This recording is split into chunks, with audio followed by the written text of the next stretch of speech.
Isinasagawa ngayon ang medical mission sa Sultan Kudarat Maguindanao del Norte bilang bahagi ng pagdiriwang ng 9th Kudaraten Festival at target ng aktibidad na makapagbigay ng libreng serbisyong pangkalusugan sa daang-daang residente.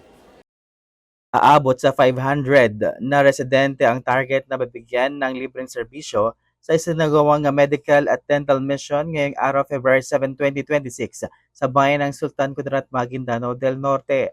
Kabilang sa mga serbisyong inihandog ang libreng konsultasyon, iba't ibang serbisyong medikal, dental extraction, pamamahagi ng gamot at ilang minor medical procedure.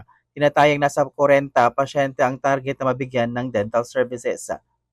Sa kapitbahay lang, sa mga neighborhood namin. Pati yung konsalopon si Dato Id, Mistura, nagsabi kanina umaga, magpunta daw kami dito.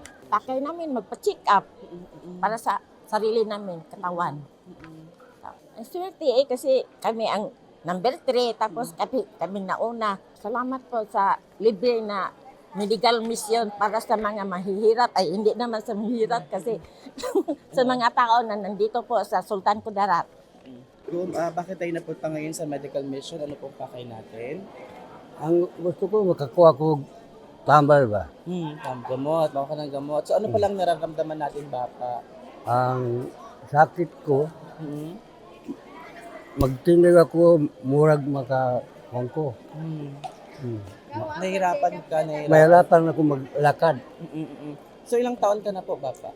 80. 80 years old na po. Oo. So ngayon, Bapa, nahirapan kang, ano yung iba pang nararamdaman mo? Bakit ka magpa-check up? Dalawa lang, masakit ang dibig ko, mahirapan ako na maglakad, murag matumba ko ba?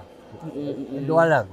Kaya ko matao na matiyak ka, nakakuha ko sa niya okay. Ay, nag-anak ko para makakuha ko sa gamot.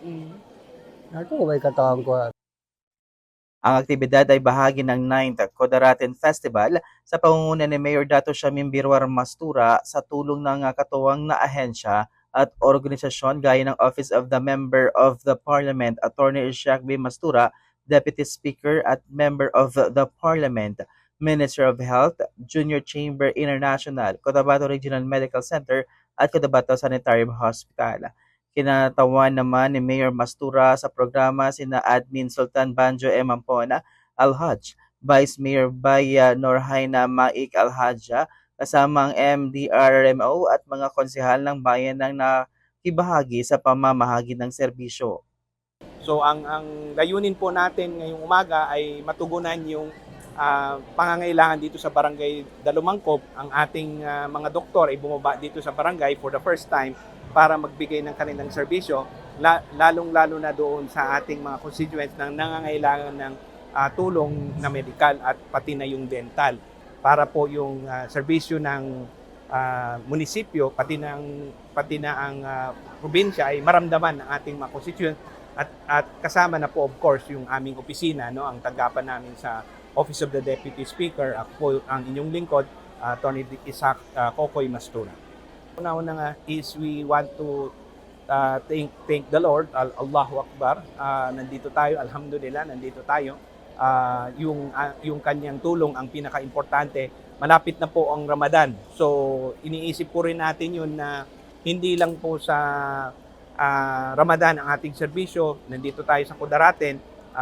Yung Ramadan ay banal na time, no, sa ating mga Muslim.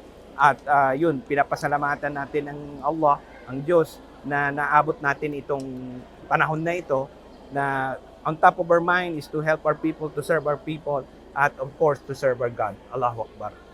Layunin ng programa na mailapit ang serbisyong pangkalusugan sa mga residente, lalo na sa mga higit na nangangailangan sa komunidad. At mula dito sa Sultan Kudarat Maguindanao del Norte Gymnasium, nag-uulat Vermont Calis, Basta Balita, ibandera mo.